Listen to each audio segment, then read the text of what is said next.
ሰላም ለክ በስመ አብ ወወልድ ወመንፈስ ቅዱስ አሐዱ አምላክ። ለሰማይ ከዋክብትን ለምድር እጽዋትን ውበት ያደረገ እግዚአብሔር ለዚህ ታላቅ ቤተክርስቲያን ውበት ያደረጋችሁ የእግዚአብሔር ቤተሰቦች፣ የእናታችን የቅድስት ድንግል ማርያም ልጆች፣ አባቶቻችን፣ እናቶቻችን፣ ወንድሞቻችን፣ እህቶቻችን እንዲሁም ሕፃናት ሁላችሁም የእግዚአብሔር ቤተሰቦች በኃያሉ በእግዚአብሔር ስም እንደምን ዋላችሁ? ሳይገባን እንደ ኃጢአታችን ብዛት እንደ ሰውነታችንን ክፋት ሳይመለከት በቸርነቱ በይቅርታ ዋቅፎ ደግፎን እስከዚህ ዕለትና ሰዓት አድርሶን በዚህ በተቀደሰው ተራራ ለተቀደሰ ዓላማ በቤቱ የሰበሰበን የድንግል ማርያም ልጅ መድኃኔዓለም ከፀሐይ መውጫ እስከ ፀሐይ መግቢያ በፍጥረታት ሁሉ አንደበት ስሙ የተመሰገነ ይሁን። እንደ እግዚአብሔር መልካም ፈቃድ ለዛሬ የምንማማርበት የመጽሐፍ ቅዱስ ኃይለ ቃል መነሻ የሚሆነን የሐዋርያት ሥራ ምዕራፍ 15 ቁጥር 41 ላይ ይሆናል። ቃሉን ስንመለከተው ኦሉ አንጾኪያ ወኬልቅያ እንዘ ያጸኑ አብያተ ክርስቲያናት ይላል። ምዕመናንን እያጸኑ በአንጾኪያና በኬልቅያ ዞሩ ነው የሚለው። እስኪ በሉ ምዕመናንን በሉ እስኪ እያጸኑ ምዕመናንን እያበረቱ በአንጾኪያና በኬልቅያ ዞሩ። ስለ አባቶቻችን ሐዋርያት ነው የሚነግረን። ሐዋርያነት ምን እንደሆነ፣ አባትነት ምን እንደሆነ፣ ካህንነት ምን እንደሆነ፣ ሰባኪነት አስተማሪነት ምን እንደሆነ ቁልጭ አድርጎ በደንብ ያስረዳል። ከመነሻው እስከ መድረሻው በደንብ ያስረዳል። እንደው የካህናትን የአባቶችን ብቻ ሳይሆን ምዕመናን ምን መምሰል እንዳለባቸው፣ በሕግና በሥርዓት እንዴት መጓዝ እንዳለባቸው አስረግጦ የሚነግረን የመጽሐፍ ቅዱስ ክፍል ነው የሐዋርያት ሥራ። ለሁል ጊዜም ነው የምናገረው፣ ክርስቲያን በደንብ ክርስትና እንዲገባው የሐዋርያት ሥራን ማንበብ አለበት። በደንብ ክርስትና መቼ እንዴት ተነሳ፣ ከየት ተነስቶ ወደ የት ሄደ፣ ከዚህ እንዴት ደረሰ፣ ምን እንከን ክፍተት መከራ ገጠመው፣ እንዴት አለፈው የሚለውን በደንብ ዝርዝር የሚያስረዳን የሐዋርያት ሥራ መጽሐፍ ነው። ጸሐፊው ቅዱስ ሉቃስ ነው። የተጻፈለት አንድ አገረ ገዥ ነው፣ ታዎፊላ የሚባል አገረ ገዥ ነው። ስለ ክርስቶስ መከራ ዓለም እንዴት እንዳዳነ፣ ዓለምን ካዳነ በኋላ መከራን ተቀብሎ ወደ መቃብር እንዴት እንደወረደ፣ መቃብር ረግጦ እንዴት እንደተነሳ፣ የሞት ማሰሪያ እንዴት እንደተቆረጠ፣ ዓለም እንዴት እንደዳነ በደንብ አድርጎ የሚተነትን የመጽሐፍ ቅዱስ ክፍል ነው። የሐዋርያት ሥራ የሃይማኖት መሰረቱ ይኸው ስለሆነ ማለት ነው። በዚህ ውስጥ ምዕመናን ክርስቲያን ምን ማስፈርት ማሟላት እንዳለበት፣ እንዴት መኖር እንዳለባቸው፣ እምነታቸውን እንዴት መጠበቅ እንዳለባቸው፣ ክርስትና ምን እንደሆነ የሚያብራራ የመጽሐፍ ቅዱስ ክፍል ነው። ደግሞም ካህናት አባቶች እንዴት አድርገው ድርሻቸውን መወጣትና የክርስቶስን መንጋ ምዕመናንን ማጽናት፣ ማበርታት፣ መጠበቅ እንደሚገባቸው አስረግጦ ይናገራል ማለት ነው። በተለይ ምዕራፍ 15 የሐዋርያት ሥራ ምዕራፍ 15 ስታነቡት የመጀመሪያው የሚባለው ዓለም አቀፍ ሲኖዶስ ሐዋርያት ያደረጉበት እንደሆነ አስረግጦ ይናገራል። በእርግጥ ብዙ ሲኖዶሶች ተደርገዋል በዚያ በፊትም በዚያ ጊዜ፣ ግን ጎልቶ የሚነገረው ዓለም አቀፍ የሐዋርያት ጉባኤ የሚባለው የሐዋርያት ሥራ ምዕራፍ 15 ላይ ያለው። ከዚያም በፊት አንድ ጉባኤ አድርገዋል ሐዋርያት። ያደረጉበት ምክንያት ሁለት ጉባኤዎች አሉ። አንዱ ጉባኤ መጀመሪያ የሚባለው የሐዋርያት ሥራ ምዕራፍ 1 ላይ የምናገኘው ቁጥር 15 ላይ ያለው ይሁዳ ፈጣሪውን አሳልፎ ሰጥቶ ለገንዘብ አምላኩን ሽጦ ከሐዋርያት ጉባኤና ከዚያ ከተቀደሰ ጥሪ ተወግዶ ስለነበረ አልፎም ስለነበረ 12ቱ ሐዋርያት ወደ 11 መጥተው ስለነበረ ያይሞላ ዘንድ ጎደሎ እንዳይሆን ወደ 12 ለመሙላት ሁለት ሰዎችን መርጠው ከነኚህ መካከል አንዱን ለሐዋርያ ሹመት ምረጥልን ብለው እጣጣጥለው እግዚአብሔርን ጠይቀው እግዚአብሔር መንፈስ ቅዱስ ማቲያስ ወይም ማቲያን የሚባለውን ሰው ለይሁዳ ምትክ አድርጎ እጣ በሱ ላይ እንደወጣና እሱ እንደተተካ ይነግረናል። ሁለተኛው ደግሞ በሐዋርያት ሥራ ምዕራፍ 6 ላይ ያለው ነው። ያም ደግሞ ፊት አውራሪ መሪ አስተዳዳሪዎች ያስፈልጋሉ። ዲያቆናትን እንምረጥ ብለው ህዝቡን የሚያስተባብሩ ፊት አውራሪ የሚሆኑ እነኛን ለመምረጥ ዲያቆናትን ጸሎት አድርገው እግዚአብሔርን መጠይቀው ጉባኤ አድርገው 7 ዲያቆናትን መርጠዋል። ሰባተኛው ሊቀ ዲያቆን ቅዱስ እስጢፋኖስ እንደሆነ እንደመረጡ ይነግረናል። እነኚህ ያው ታናናሽ ጉባኤዎች ናቸው። ዋናው ግን መሰረታዊ ታላቁ ጉባኤ የሚባለው አሁን ዛሬ ላለውም ለሲኖዶሱ መነሻው የመጀመሪያ የሚባለው በዓለም አቀፍ ደረጃ ይሄ አብያተ ክርስቲያናት ምናምን የሚባሉ ምስራቃውያን ምዕራባውያን የሚባል ይሄ ነገር ሁሉ ነገር ሳይፈጠር ማለት ነው ልዩነትም ሳይመጣ የመጀመሪያው የሐዋርያት ጉባኤ ሲኖዶስ የተደረገው በ50 ዓመተ ምህረት ላይ ነው። እየሰማችሁኝ ነው? መቼ ነው የተደረገው? ያው ይሄን ማወቅ ስላለብን ነው ይሄን የምናገረው። ክርስቲያን ይሄን ማወቅ ሲኖዶስ ምንድነው ሲባል ሲኖዶስ የግሪክ ቃል ነው። ወደኛ ስናመጣው ጉባኤ ማለት ነው። ጉባኤ ማለት ደግሞ ስብሰባ፣ ማህበር፣ አንድነት፣ ስብስብ የሚል ትርጓሜ ነው የሚሰጠው። ይህ መቼ ተጀመረ? ዋናው ሲኖዶስ ጉባኤ መቼ ተጀመረ ሲባል በስንት ዓመተ ምህረት አልኳችሁ? በ50 ዓመተ ምህረት ነው። ዓመተ ምህረቱ 50 ነው። ቦታው ደግሞ አንጾኪያ አሁን በቱርክ ውስጥ ያለች ግን ኢየሩሳሌም ነው የሚባለው። የኢየሩሳሌም ጉባኤ አንጾኪያ ጉባኤ ሐዋርያት ያደረጉት በኢየሩሳሌም ነው። ጉባኤውን የመራው ያዕቆብ ኤጲስቆጶስ ሐዋርያት መካከል ታላቁ አባት የሚባለው ያዕቆብ ነው የመራው ይላሉ አባቶቻችን። በ50 ዓመተ ምህረት በኢየሩሳሌም በያዕቆብ አማካኝነት የተመራ የሐዋርያት ጉባኤ ዓለም አቀፍ ሲኖዶስ የሚባለው ያ ነው። የጉባኤው ዓላማ ደግሞ የተደረገበት ለምን ጉባኤ ያደረጉ? መቼስ ምክንያት አለ አይደል? ጉባኤ ሲደረግ እንደው ይሄ ኒቄያም ብንለው ኤፌሶንም ብንለው አይደለ? ጉባኤው ምክንያት አለው። ብዙ መናፍቃን ስለተነሱ አድርገዋል። ግን ያን ጊዜ የተደረገው ዋናው ዓላማው ምዕመናን ሁሉ 3 አይነት ምዕመናን ነበሩ በጊዜው ማለት ነው። በዚህ ምድር ላይ በአንጾኪያ ምድር ወይም በኢየሩሳሌም የሚኖሩ 3 አይነት ሰዎች ነበሩ ወይም ምዕመናን ነበሩ። አንዳንዶቹ አሕዛብ የሚባሉ ናቸው። አንዳንዶቹም ደግሞ አረማውያን የሚባሉ ናቸው። ሌሎቹም አይሁድ የሚባሉ ናቸው።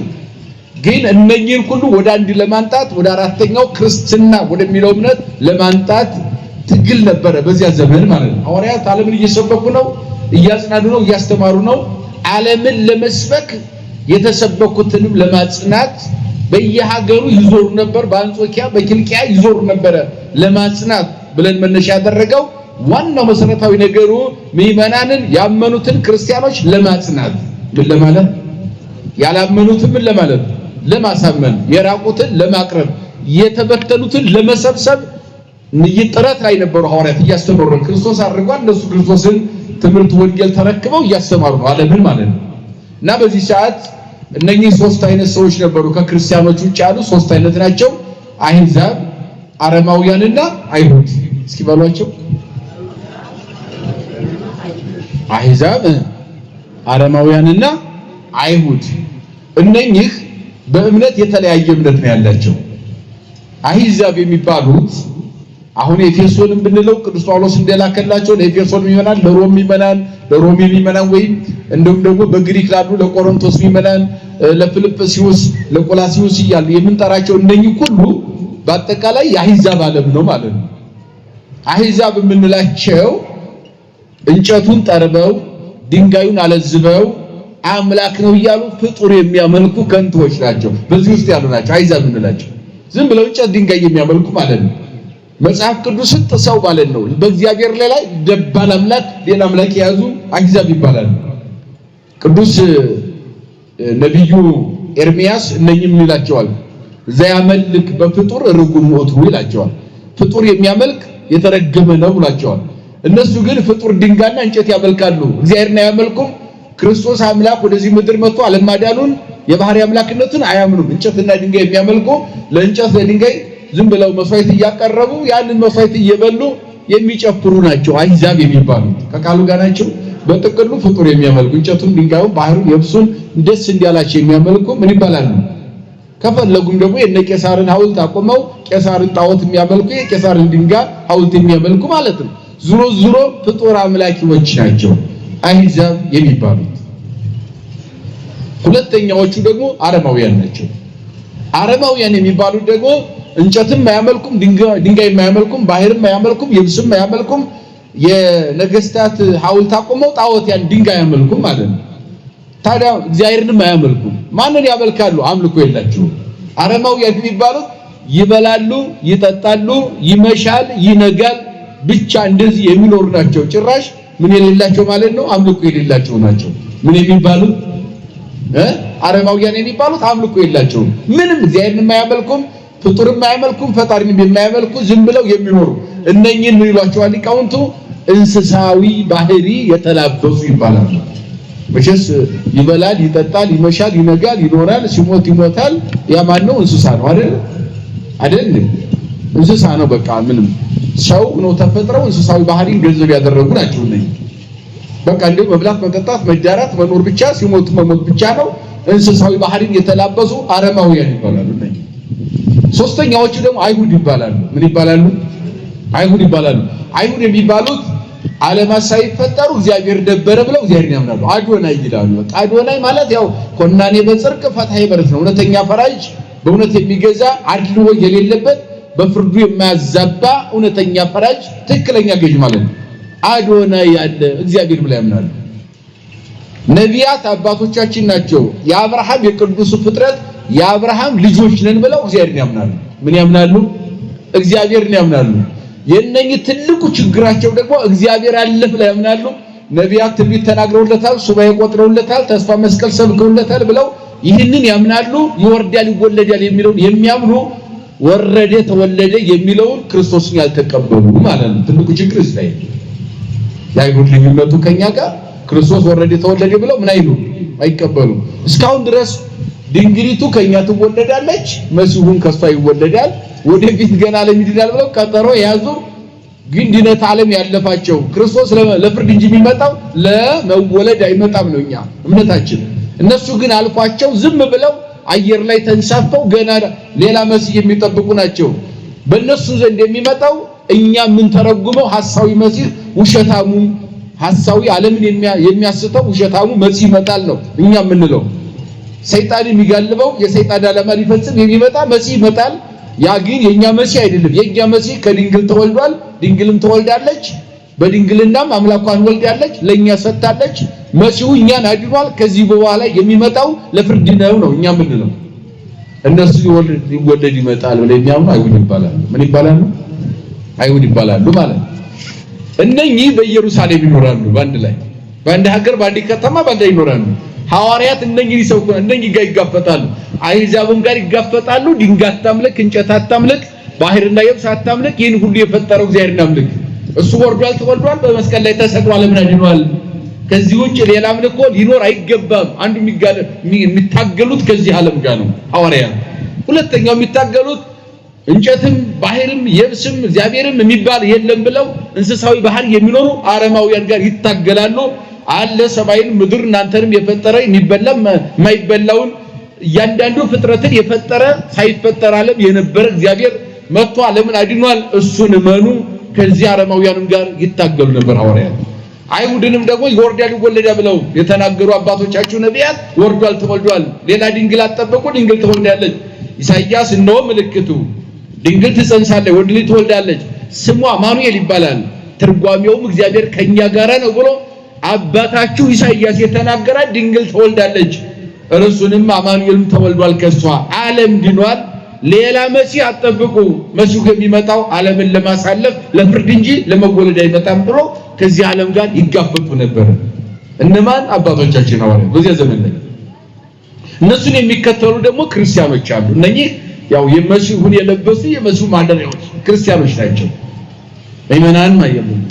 አምላካቸውን የተቀበሉ ድነናል ብለው የሚያምኑ በአደባባይ ይሄንን የሚመሰክሩ ምእመናን ክርስቲያኖች አሉ ሐዋርያት ጋር ማለት ነው። እነኛኞቹን ወደ አንድ ለማጣት ሰበኩ፣ በኢየሩሳሌም አስተማሩ። እነ ጳውሎስ፣ እነ በርናባስ፣ ሌሎችም ሐዋርያት እነ ያዕቆብ፣ እነ ይሁዳ ሌሎችም ሰበኩ፣ አስተማሩ። እያስተማሩ ባለበት ሰዓት ብዙዎቹ አይሁድና ከአሕዛብ አረማውያን ወደ ክርስትና መጡ ይላል መጽሐፍ ቅዱስ። ወደ ምን መጡ? ወደ ክርስትና መጡ። በሐዋርያት ስብከት አምነው ከመጡ በኋላ ምን ችግር ተፈጠረ መሰላችሁ? አይሁዶች አሁንም የዚያኛው የብሉይ ኪዳን አለቃቸው ብሎ እነኛ አሕዛብ ሲመጡ ቢያንስ ግዝረት ተቀብለው እንደኛ ተገዝረው ወደ ክርስትና መምጣት አለባቸው እንጂ ቀጥታ ከኛ ጋር መጥተው ክርስቲያን መሆን የለባቸውም የሚል ጭቅጭቅ ተፈጠረ በመካከላቸው። በቃሉ ጋር ናቸው። ምን መቀበል አለባቸው? ግዝረት። ምክንያቱም እኛ የአብርሃም ልጆች ተገዝረናል። የተገዘረ ሁሉ እስራኤል ነው። እስራኤል ማለት የእግዚአብሔር ሕዝብ ማለት ነው። እስራኤል ማለት ፈጣሪውን የሚያይ ፈጣሪው የሚያየው ማለት ነው።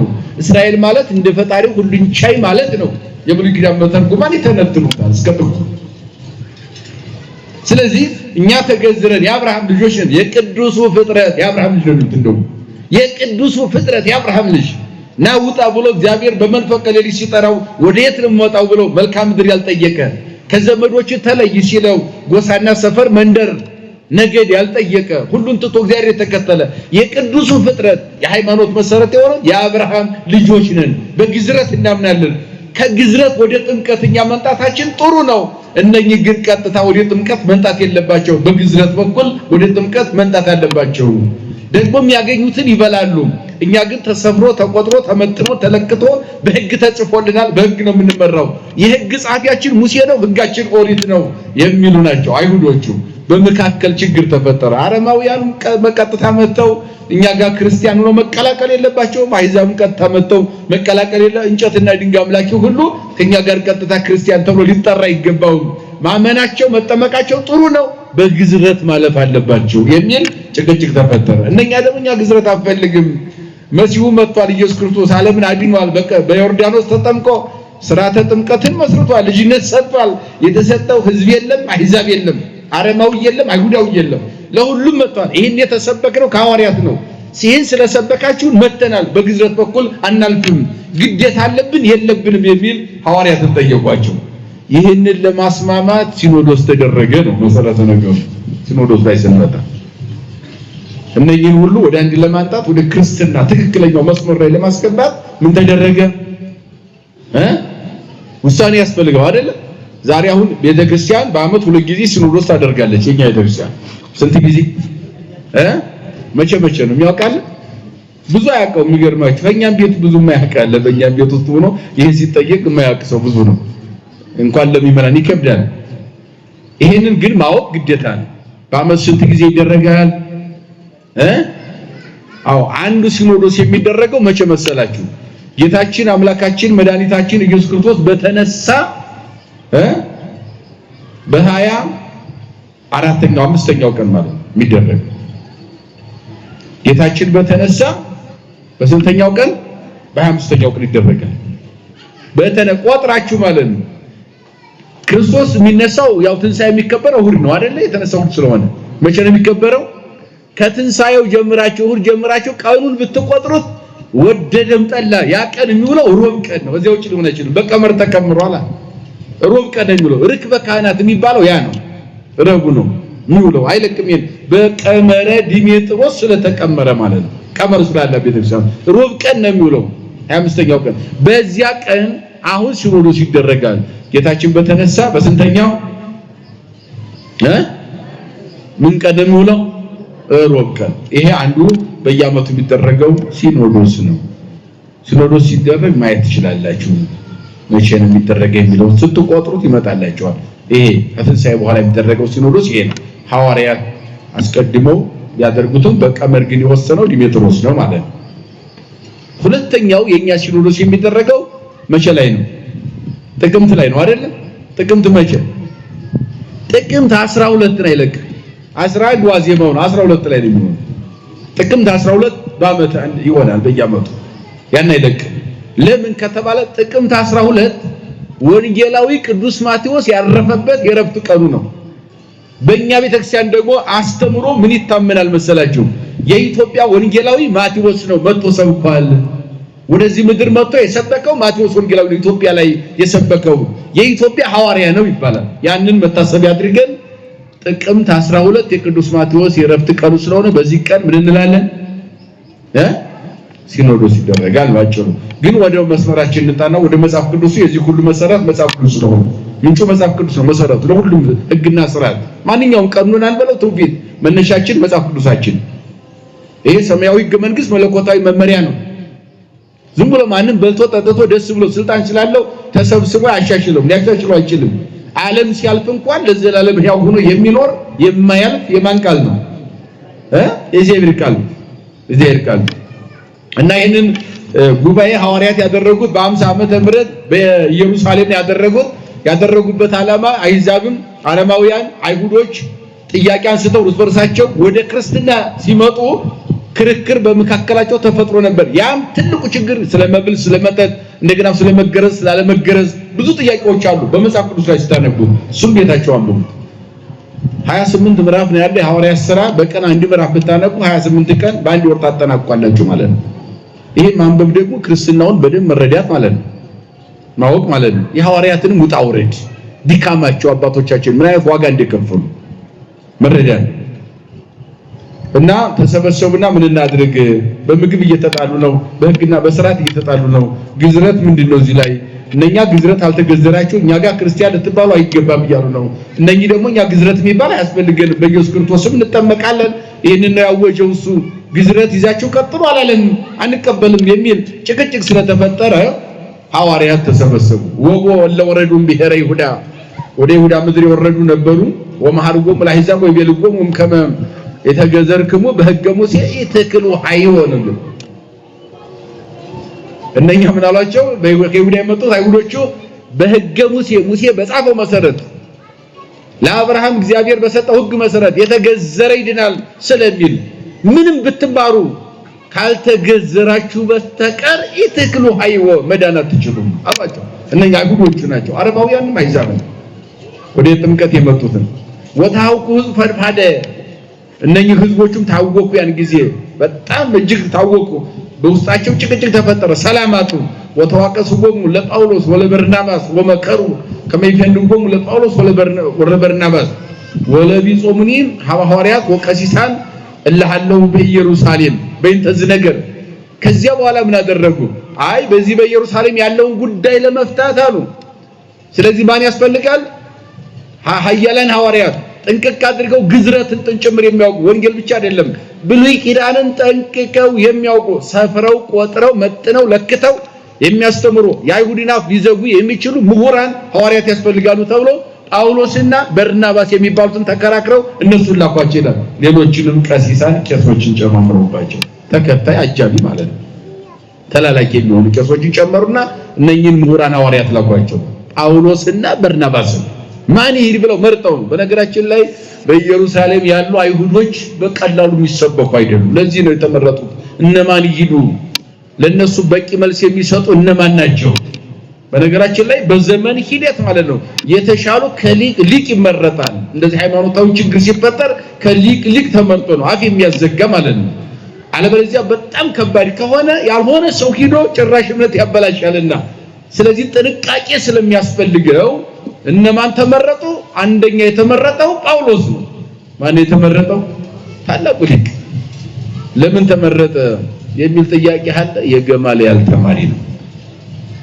በአይሁድ ሕግ አሁንም ያሉት አይሁዶች ራሱ ኢየሩሳሌም ስትሄዱ መዝሙረ ዳዊት 300 ነው በእነሱ፣ በእኛ 150 ነው። 300 መዝሙረ ዳዊት በዕብራይስጥ በቃሉ ያንን የማያውቅ የአይሁድ ሕፃን የለም። በቃላቸው 24 ሰዓት በቃላቸው ነው የሚጸልዩ።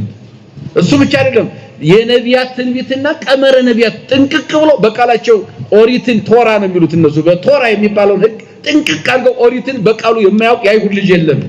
በዚህ አይደረደሩም። ስለዚህ እነኚህ ሰዎች ስለሆኑ እንደዚያ ትንቢተ ነቢያትና ሕገ ኦሪትን በቃል የሚያውቁ ምሁራን ስለሆኑ የነኝን አፍ ሊያዘጋ የሚችል ከነሱ የተሻለ ምሁር ስለሚያስፈልግ ለዚያ ማን ተመረጠ? ጳውሎስ። ሳውል ነው። ሳውልን እነሱ ጋር ኑሯል፣ እነሱ ጋር ተምሯል። ክፋታቸውን፣ ተንኮላቸውን፣ ዕውቀታቸውን ጥንቅቅ አድርጎ የሚያውቀው እሱ ነው። ተመረጠ። አብሮት እንዲሄድ በርናባስ ተመረጠ። ወለቀሲሳን ሌሎችም ቀሳውስት አብረው ተመረጡ። እነሱ ይሾሟቸው ማለት ነው።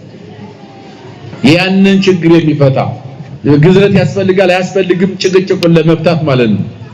ዛሬ አንድ ችግር ሲፈጠር ሊቃውን ተመርጠው እንደሚላኩ ያን ችግር እንዲፈቱ ከኢየሩሳሌም ወደዚያ ሄዱ ያን ችግር ለመፍታት። ወተፈልዎም ቤተክርስቲያን በጡ ፍንቄ ወደሚባለው ሰማሪያ ወደሚባለው ከዚያው ኢየሩሳሌም የሰማሪያ ምንለው አሁን ይሄ ዌስት ባንክ የሚሉት አካባቢ ነው። ሰማሪያ እዚያው ነው። ፍንቄ የሚባለው ከዚያው ከይሁዳ ሰፈር አንዱ ነው።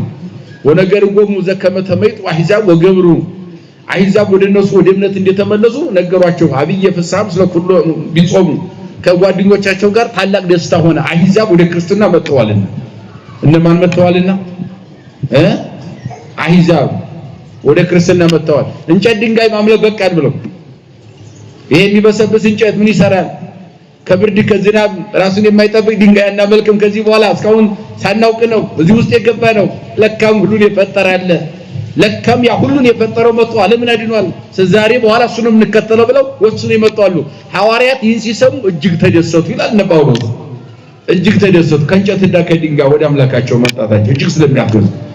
መቼስ ቤተክርስቲያን ከዚህ የበለጠ የሚያስደስታት የለም። በነገራችን ላይ ቤተክርስቲያን በዚህ ምድር ላይ የቤተክርስቲያን ደስታ የክርስቶስ ደስታ የካህናቱም ደስታ ሊሆን የሚገባው ምንድነው ከተባለ የጠፉ ምእመናን ወደ ቤቱ ወደ በረቱ በጎች መንጣታቸው ነው። እዚህ በላይ ምንም አጀንዳ የላትም ቤተክርስቲያን። ሌላው ሁሉ ድጋፍ ሰጭ ነው። ሌላው ሁሉ ይሄ ቁሳቁሱ ግንብ የምንሰራው ህንጻ የምንሰራው እንትኑ አጠቃላይ ያለው ነገር ይሄ ሁሉ ቁሳቁሱ ድጋፍ ሰጭ ነው እንጂ ለእግዚአብሔር ደስታ ሊሆን አይችልም። በቃሉ ጋር ናቸው። ደስታው የሚመናን ህይወት መዳኑ ነው። ደስታው የጠፉ ምእመናን ወደ በረቱ መንጣታቸው ነው። ይሄ የካህናት ያበው ደስታ ሊሆን የሚገባው ማለት ነው። አንዳንድ ጊዜ አጀንዳችን የለቀቅን ይመስላል። ወንጌል ራሱ እየተገፋ በጣም ብዙ ነገሮች ብዙ ኮተቶች ነገሮች ወንጌል እያሽቀነጠሩ እየጣሉ ህዝቡ ተሰብስቦ ሳይማር በተለይ በዓል ሲሆን የበዓል ዓላማው ቤተክርስቲያን ህዝቧን ሰብስባ ማስተማሪያ ወንጌል መስበኪያ ነው። ከዚያ ውጭ ግን ይሄ ልመናው ድርቶ ይበዛል ብቻ። አሁን ደግሞ በደንብ ተደራይቶ ወንጌልን የሚገፋ ብዙ ነገር አለ። 24 ሰዓት ልመና ላይ ተጠምደናል። እግዚአብሔር ልባችን ይመልሰው። 24 ሰዓት መጠመድ ግን የሚያስፈልገው ለልመና አይደለም። ለምንድን ነው? ኧረ ንገሩኝ። ለምንድን ነው? አው ህዝብን ለማዳን ነው? ሳንቲም ለመሰብሰብ? ሳንቲም እኮ እንደሚያስፈልገን ይታወቃል። እኛም ደሞዝ ከሌለን ማስተማር አንችልም። እናንተ ዕጣን ጧፉን ካላመጣችሁ መቀደስ ማስቀደስ ከባድ ነው የሚሆነው አይደል? ያስፈልጋል እኮ። ግን ያንን እኛ ብናስተምርም ባናስተምርም ለዚህ የማይሆን ምእመን የለንም። ችግር የለም። ቤተክርስቲያን ችግር የለባትም። ጨርሶ ግን ወንጌሉን አጥፍቶ ጭራሽ ሌላ ነገር ውስጥ ባይዳም ልኮ ይመስል ሌላ ሸክም መጣል ደግሞ በጣም በእግዚአብሔር ዘንድ ያስቀጣል፣ ያስጠይቃል። መዘንጋት የሌለበት እውነታ ምንድነው ከተባለ ወንጌል ምንድነው ሲባል እረፍት ነው። ከዚያ ጋር የምንገናኝበት ሐዘንን ወደ ደስታ የሚቀይር ለቅሶን ወደ መጽናናት የሚቀይር ምንድነው ከተባለ እኮ ወንጌል ነው። ሌላ ምን አለ? ስለዚህ ደስ አላቸው አሕዛብ ወደ ክርስትና ስለመጡ ሐዋርያት ምን አላቸው? ደስ አላቸው። እንኳን መጡ እንጂ የግዝረትና የጥምቀትን ጉዳይማ ሞያችን አይደል እንፈታው የለ እናስተምራለን። ዋናው የተቸገረው ድንጋይ የሚያመልከው ድንጋይ እያመለከ እንጨት የሚያመልከው እንጨት እያመለከ አምልኮ የማያስፈልገኝም ብሎ እንስሳዊ ባህሪ የሚኖር አረማዊ እሱን ያስቸገረን እንጂ ይህንን ግዝረትና ጥምቀትን ማኛ ልንፈታ እግዚአብሔር እዚህ በላይ ብዙ ጸጋ ሰጥቶናል፣ እናስተምራለን። እንኳን መጡ ብለው ደስ አላቸው። በመጀመሪያ ወበጽሖሙ ኢየሩሳሌም ተቀበልወሙ ቤተክርስቲያን ለሐዋርያት ወቀሲሳን ወደ ኢየሩሳሌም ሲደርሱና እነ ቅዱስ ጳውሎስ እና በርናባስ እና ቀሲሳን ቄሶችም ጭምር አብረው የተሰበሰቡ የተልእኮ የተሰጣቸው እነኛ ወደዚያ ሲመጡ በኢየሩሳሌም ቤተክርስቲያን ተቀበለቻቸው ማለት በኢየሩሳሌም ያሉ ምእመናን ተቀበሏቸው ማለት ነው። ቤተክርስቲያን እዚህ ላይ ምእመናን ናቸው። ተቃሉ ጋር ናቸው። ቤተክርስቲያን ታሪክ ያው በሶስት እንደሚከፈል ይታወቃል። ቤተክርስቲያን ምንድነው ሲባል ሶስት ትርጉም አለው። አንደኛው የጉባኤ የእናንተ ጉባኤ ቤተክርስቲያን፣ ሁለቱም ሶስቱም ናችሁ ብትሰበሰቡ በመካከላችሁ ምን እላለሁ። ስለዚህ ጉባኤው ቤተክርስቲያን የእግዚአብሔር ማደሪያ ነው። ጉባኤ አንደኛው። ሁለተኛው እያንዳንዳችን ቤተክርስቲያን የእግዚአብሔር ማደሪያ ነው። በእኛ ላይ ያለ እግዚአብሔር መንፈስ ቅዱስ አይለይም። ምክንያቱም እናንተ የመንፈስ ቅዱስ የእግዚአብሔር ማደሪያ እንደሆናችሁ አታውቁምን ይላል ሐዋርያው። ስለዚህ አታቆሽሹ፣ ሰውነታችሁን አትዘሙቱ፣ አትስከሩ፣ አትግደቁ፣ ክፉ ነገር አትጣወት፣ አታምልኩ፣ ሰውነታችሁን አታቆስሱ። የእግዚአብሔር ማደሪያ ስለሆነ ንጹህ ነገር ይፈልጋል እግዚአብሔር። በቆሸሸ ቤት ሰው መኖር ደስ እንደማይለው እግዚአብሔር በቆሸሸ ሕይወት መኖር ደስ አይሰኘውም። እግዚአብሔር ምንም እንኳን በረደት ባይለየም ብሎ ይናገራል ሐዋርያው በአንደኛ ቆሮንቶስ ላይ እንደገለጠው ማለት ነው። ሁለተኛው ቤተክርስቲያን እያንዳንዱ ሰው እዚያ ማደሪያ።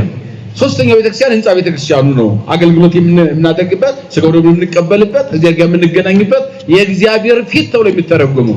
እዚህ ላይ ግን ገና ቤተክርስቲያን ስላልተሰራ ቤተክርስቲያን በኢየሩሳሌም ተቀበላቻቸው ወይም ተቀበላቸው ሲል ምእመናን ተሰብስበው አባቶቻችን እንኳን ደህና መጣችሁ ልታስተምሩ ችግር ልፈቱ መጣችሁ ብለው ተቀበሏቸው ሐዋርያት። ወዜነውሙ ኩሎ ዘገብረ ሎሙ እግዚአብሔር በውስተ አሕዛብ በአሕዛብ ዘንድ እግዚአብሔር ያደረገላቸውን ድንቅ ስራ ነገሯቸው። ለኢየሩሳሌም ክርስቲያኖች በአሕዛብ ዘንድ ሄደን እኮ ነበር፣ በሮምም ሄደን ነበረ፣ ተጉዘን ነበረ፣ በኤፌሶንም ሄደን ነበረ፣ ተጉዘን ነበረ። ብዙ አሕዛብ ወደ እግዚአብሔር መጥተዋል፣ ልጅነትን ተቀብለዋል፣ ተጠምቀዋል፣ በአብ በወልድ በመንፈስ ቅዱስ ስም ብለው ሲነግሯቸው ደስ አላቸው። መጀመሪያ ነገሯቸው የኛ ደስታችን ያ ስለሆነ በዚህ ላላችሁት ምእመናን እንንገራችሁ ብለን ነው። አንጾኪያ ብቻ ነበር ክርስቲያን የተባላችሁት፣ ደስ ይበላችሁ። አሁን ግን በየአካባቢው ክርስቲያኖች አሉ፣ አሕዛብ ሁሉ ወደ ክርስትና መጥተዋልና ብለው ነገሯቸው። ምዕራፍ 14 ላይ አለ። ይሄ ወደ ኋላ ስለማልመለስ ነው። ወቆለ ተንሱ እምሕዝብ ፈሪሳውያን ቢጽ ለአምኑ ወይቤልዎሙ እርቱ ይትገዘሩ ወነአዝዞሙ ይቀቡ ሕገ ሙሴ። እነሆ ከዚያም ቢጽ ሐሳውያን የሚባሉ እነዚህ ከአይሁድ የመጡት ምን አሉ? አይጥሩ ነው፣ ነገር ግን የምናዛቸው አንድ ነገር አለ። ወደ ክርስትና ይዛም መንጣታቸው አረማውያን ጥሩ ነው፣ ነገር ግን በሕገ ሙሴ መሰረት መገዘር አለባቸው ብለው ጥያቄያቸውን አቀረቡ። ለነማን? ለሐዋርያት አቀረቡ። በሕገ ሙሴ እንዘዛቸው ይገዘሩ ዘንድ። ተገዘሩ ማለት ያስፈልጋል። ዋንገለጉ ሐዋርያት ወቀሲሳን ከመይራዩ ዘይገብሩ በእንተዝ ነገር። ከዚህ በኋላ ይህንን አሁን የተጠየቀውን ጥያቄ የግዝረትን ጉዳይ ለመፍታት ሐዋርያት ተሰበሰቡ ይላል። ምን አሉ? ምን ለመፍታት? በግዝረትና በጥምቀት ጉዳይ ላይ መፍትሄ ለመስጠት ተሰበሰቡ። ይሄ የመጀመሪያው ሲኖዶስ የኢየሩሳሌም የሚባለው ይሄ ነው። ተሰበሰቡ። ወንድረ ተዋቀሱ ጎሙ በአብያ ጋይ ተንሳ ጴጥሮስ ወይቤሎም። ከዚያ በኋላ በብዙ ክርክር በብዙ ወቀሳ ከተዋቀሱ ከተከራከሩ በኋላ ከመካከላቸው ጴጥሮስ ተነሳ። ስሙ አሐዊነ ለሊክሙ ተአምሩ ከመምትካት ሐረየን እግዚአብሔር ከመናፍቆሙ ቃለ አፉየ ለሕዝብ ወትምህርተ ወንጌሉ ይመኑ ከማስመሙ። የምናገረውን ቃለ እግዚአብሔር ወንጌል ወልድ ዋህድ ብሎ ማመንን በእርሱ ስም መጠመቅን ድነት ዓለምን እንነግራችሁ ዘንድ ለዚህ ሐዋርያት ብሎ አስቀድሞ እግዚአብሔር እንደመረጠን እንነግራችኋለን አለ። ጴጥሮስ ተነሳን። ለምን? ሊቀ ሐዋርያት ነው ጴጥሮስ፣ የሐዋርያት አለቃ ነው። ወልድ ዋህድ ብሎ የሕያው እግዚአብሔር ክርስቶስ ብሎ እምነትን የመሰከረ በቂሳርያ ሀገር ብፁዕ ነህ አንተ የኬፋ የዮና ልጅ ብሎ ጌታችን ያጸደቀልን በምድር በሰማይ ሰርፍታ ያለው ጴጥሮስ ተነሳና አለ የምናስተምራችሁ የምንነግራችሁ ነገር አለ፣ ስሙን እንጂ አስቀድሞ እግዚአብሔር መረጠን። ለምን? ይህንን የደስታ ቃል ወንጌል እንነግራችሁ ዘንድ ነው። እኛን አዳምጡን። እናንተ ይገዘሩ አይገዘሩ አትከራከሩ። የግዝረትን ጉዳይ እግዚአብሔር በነገረ መሰረት እኛም ፈታዋለን አለ ቅዱስ ጴጥሮስ። ወትምህርተ ወንጌሉ ከመይመኑ ያምኑ ዘንድ ወንጌልን የምነግረው እኛ ነን አሉ። ወእግዚአብሔር ማይምረ ልብ ሰማይ ተኮኖም ወሐቦሙ መንፈስ ቅዱስ ከማነ። እግዚአብሔር ሁሉን የሚያውቅ የሚመረምር ልቡን በልብ ያለውን የታሰበውን ብቻ አይደለም ያልታሰበውን ወደፊት የሚታሰበውን ሁሉ የተሰወረውን ጠንቅቆ የሚያውቅ እግዚአብሔር አለ። ጠንቅቆ የሚያውቅ እግዚአብሔር ምስክር ሆኖ መንፈስ ቅዱስ በእነሱ ላይ እንዲያድርባቸው እንደናንተ ልጅነትን እንዲያገኙ እግዚአብሔር አሕዛብን መረጠ። ለአሕዛብም የምሕረትን በር ከፈተላቸው። ስለዚህ እናንተ ልትቃወሙ አይገባም አላቸው። ወይ ፈለጦሙ እምኔነም ይሄንን ከኛ ሊለያቸው አልፈለገም። እኛ አምነን ክርስቲያን እንደተባል በስሙ እንደተጠራን እነሱም ደግሞ ከኛ ተለይተው እንዲቀሩ አልፈለገም። እግዚአብሔር የመጣው ለሁሉም ነውና ወደኛ ወደ ሃይማኖት ጠራቸው። ወይዜኒም የታመክርዎ ለእግዚአብሔር። ከዚህ በኋላ እግዚአብሔር ይባርካችሁ፣ እግዚአብሔርን አትፈትኑት፣ አትፈታተኑት። እግዚአብሔርን ደግሞም ታላቅ ሸክም ህዝቡን አታሸክሙ። በቃሉ ገናችሁ እስኪ በሉ ደግሞም በሉ እስኪ ታላቅ ሸክም ህዝቡን አታሸክሙ። የማይችለውን ማለት ነው። እግዚአብሔር በቀላል መንገድ ህግ ሰርቶላቸዋል። ያም ተገዘሩ ተጠመቁ የሚል አጀንዳ አይደለም። ግዝረት ለሐዲስ ኪዳን ምንም ጥቅም የለውም። ለስጋ ሸለፈት ከሆነ ሊገዘር ላይገዘር ይችላል ሰው ለመጽደቅ መንግስተ ሰማያት ለመግባት ግን ግዴታው ጥምቀት እንጂ ግዝረት አይደለም ማለት የግድ ያንን ግዝረት ተገዝራችሁ እንደገና ጥምቀት ተጠመቁ እያላችሁ ታላቅ ሸክም ህዝቡን አታሸክሙት እግዚአብሔር አላዘዘም ምንድነው ያለው ሂዱ እንግዲህ አይዛብን ሁሉ አስተምሩ በአብ በወልድና በመንፈስ ቅዱስ ስም እያጠመቃችሁ ምን አድርጓቸው ደቀ መዛሙርት ያድርጓቸው ክርስቲያን አድርጓቸው አለ እንጂ እየገዘራችሁ አላለም አዲስ ኪዳን ላይ ግዝረት በጥምቀት ተቀይሯል አሁን ልጅነት የሚገኘው መንግስተ ሰማያት ለመግባት በር መክፈቻው ጥምቀት ነው እንጂ ግዝረት አይደለም አላቸው ያለ አብርሃም መጀመሪያ ሰጠው ለጊዜው ምልክት ነው ካይዛብ የሚለይበት የእግዚአብሔር የሚሆንበት በሐዲስ ኪዳን ግን ራሱ ተጠምቆ ሥርዓትን ሰራልንና እንድንጠመቅ አዘዘን አስተማረ ራሱ ለኒቆዲሞስ ዳግመኛ ከውሃና ከመንፈስ ካልተወለዳችሁ በስተቀር ወደ እግዚአብሔር መንግስት ምን ማለት አትችሉም የዮሐንስ ወንጌል ምዕራፍ 3 መግባት አትችሉም ከውሃና ከመንፈስ ካልተወለዳችሁ በስተቀር ሰው ግዴታ ሁለት ልደት ያስፈልገዋል ከእናት ከአባት ይወለዳል ሁለተኛው በጥምቀት ይወለዳል እግዚአብሔር ይወለዳል ይሄንን አዘዘ ቅዱስ ጳውሎስም በኤፌሶን መልእክቱ አንድ ጌታ አንድ ሃይማኖት አንድ ጥምቀት ብሏል ያንን መጠመቅ ግዴታ ነው ከዚህ ውጪ ጽድቅ የለም ብሏል 318 ሊቃውንትም በሃይማኖት ጸሎታቸው በአንድ ጥምቀት እናምናለን ኃጢአት የሚሰረይበት ኃጢአት በሚሰረይበት እስኪ በሉ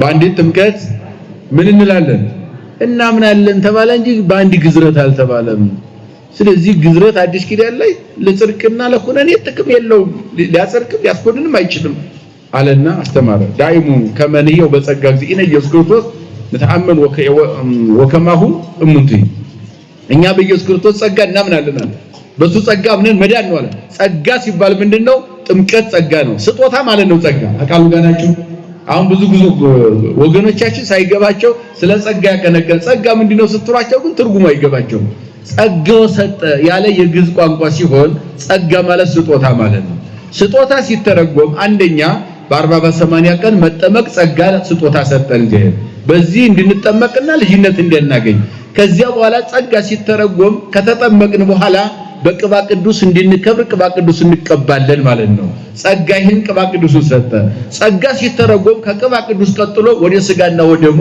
እንሄዳለን ማለት ነው ከዚያ ይቀጥልና ንስሐ አለ ክህነት አለ ሰባቱ ምስጢራተ ቤተክርስቲያን ጸጋ ተብሎ የሚተነተነው የሚተረጎመው ይሄ ነው ሰዎች በጸጋው ድነናል ጸጋ ምንድነው ዜሮ ትርጉም የላቸው ሰባት ምስጢራተ ቤተክርስቲያን የሚተነተን ሀብት ነው ጸጋ ማለት ነው እንጂ ጸጋው በጸጋው ድነናል እሺ ምንድነው ጸጋው ጥምቀት ነው በ40 በ80 ቀን ተጠመቅ ነው ጸጋው ምንድነው በቅባ ቅዱስ ታተም ነው በከበረ ቅባት ታተምን ማለት ነው ጸጋው ምንድነው በስጋው ደሙ ነው ስጋዬን የበላ ደሜን የጠጣ የዘላለም ሕይወት የለም አለው ያልበላ ግን የለውም ብሎ በግልጽ መጽሐፍ ቅዱስ አስቀምጧል እነሱ ግን ስጋና ደሙ የላቸውም አይቀበሉም ስለ ጥምቀትም ዝብርርቅ ያለ ሐሳብ ነው ያላቸው አስቡት ስለ ንስሐም እንደዛው ዝም ብለን ድነናል በማለት እንደማይጸደቅ ጌታችንም ተናግሯል ቅዱስ ወንጌል የሚነግረን የሐዋርያትም ስለዚህ በኢየሱስ ክርስቶስ ጸጋ እኛ እንድዳን በዚህ ሁሉ ስጦታው እንዳዳነን የዚህ ሁሉ ስጦታ አይዛብንም አረማውያንም አምነው ከመጡ ተሳታፊ አድርጓቸዋል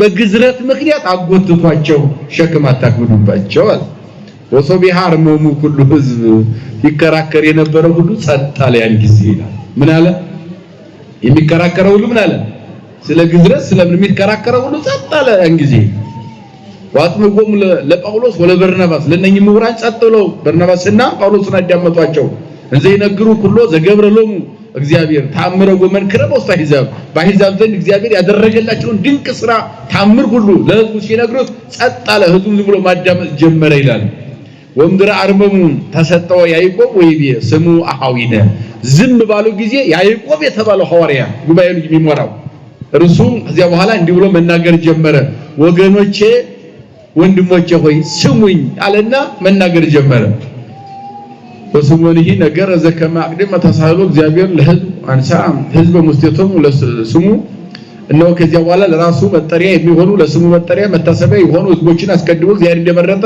ነገሯቸው በነቢያት ቃልም ይወርዳል ይወለዳል የተባለው ያ የነቢያት አንድ ሆነው ነቢያት የተናገሩት ያ ነገር እንደተፈጸመ ዓለምን ለማዳን ክርስቶስ እንደመጣ በመጣም ጊዜ ደግሞ እነሱን ሐዋርያትን ሰባርዲትን 36ቱን ሌሎችንም እንደመረጠ ከዚያም በኋላ ጸጋ መንፈስ ቅዱስ እንደወረደና ዓለም እንደተቆጣጠረ ትምህርቱ እየሰፋ ክርስቲያኖች ዓለምን እያለበሱ እየበዙ መንጣታቸውን በዝርዝር ነገሯቸው ይላል።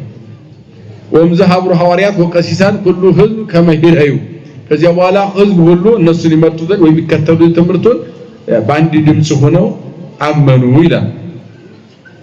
ተባበሩ፣ ቃላቸው አንድ ሆነ። ከዚያ በኋላ ሰዎችንም እንዲመርጡ ተነጋገሩ። ምስለ ጳውሎስ በርናባስ ጳውሎስና በርናባስ ነበሩና የሚያስተምሯቸው ሌሎች ሰዎችን ጨምሩ አላቸው። ወሐረይ ይሁዳ ዘተሰሚ ብርስያን የተባለ ይሁዳን መረጡ። ወሲላሳ እደወም ሊቃውንተ በውስተ ቢጾሙ በጓደኞቻቸው ዘንድ እጅግ ምሁራን የሆኑ ሲላስና ብርስያን የተባሉ ወይም ይሁዳ የተባለውን ሁለቱን ሰዎች መረጡና ጳውሎስና በርናባስ ጋር ከእናንተ ጋር አብረው ወንጌል እንዲያስተምሩ እኛን ጠባያችን የሚያውቁ ከኛ ጋር የኖሩ ስለሆኑ እነሱ ተጨማሪ ሆነው ይስበኩ ያስተምሩ ብለው በአንድ ላይ መረጡ ማለት ነው ከሐዋርያት ጋር። ከዚያ በኋላ ሰላም ለእናንተ ይሁን እያሉ በኪልቅያ በሶሪያ በአንጾኪያ ቀሲሳንም እነዚህ የተመረጡት ሁሉ እየዞሩ ማስተማር ጀመሩ። ይቀጥልና ምን ይላል? ወፈቀደ በርናባስ ኢንሶ ለዮሐንስ ዘተሰሜ ማርቆስ በርናባስ ደግሞ ምን አለ? ማርቆስ የተባለው የቀድሞ ስሙ ዮሐንስ የሆነው እሱን ይዞ መሄድ ፈለገ። ወይ ፈቀደ ጳውሎስ ኢንሶ ምስሌሆሙ ስማሐደጎሙ ጳውሎስ ደግሞ እነሱን ተዋቸውና አብሮ መሄድ አልፈለገም። ወደ ጵንፍልያ ብቻውን ሄደ። በእያንዳንዳቸው አይ እኔ በዚህ በኩል አስተምራለሁ፣ እኔ በዚህ በኩል አስተምራለሁ፣ እናንተ በአንጾኪያ እናንተ በኪልቅያ እኔ ደግሞ በጵንፍልያ ወርጄ ማስተማር አለብኝ ብሎ ጳውሎስ ከነሱ ተለይቶ ለሰቢከ ወንጌል ራሱን ችሎ ሌላ ሀገር እንደሄደ ጵንፍልያ ወደምትባለው ሀገር መሄዱ። ወበእንተዝ ተማሙ ወተፋለጡ እርስ በርሳቸው መግባባት በዚህ ዙሪያ አልቻሉም። አብረን እንሄድ ያሉ እነ በርናባስ እነ ጳውሎስ ደግሞ አብረን እንደምን እንሰራለን? አሁን ተለያይተን በየሀገሩ እያንዳንዱ ሀገር እየገባን መከራ መቀበል ካለ መከራውን እየተቀበል ዋጋ እየከፈልን ምእመናን አረማውያንም ይሁኑ አይሁድም ይሁኑ አህዛብም ይሁኑ ሌላም አመለካከት ያላቸው ቢዛሳውያንም ቢሆኑ ረበናት የሚባሉ የአይሁድ ምሁራንም ቢሆኑ ከነሱ ጋር እየተጋፈጥን እምነት ማስፋት የምንችለው በእያንዳንዱ አቅጣጫ ሁላችን ተበትነን ስንሰብክ ነው እንጂ በአንድ ቦታ ተሰብስበን ወንጌል ሊሰፋ አይችልም።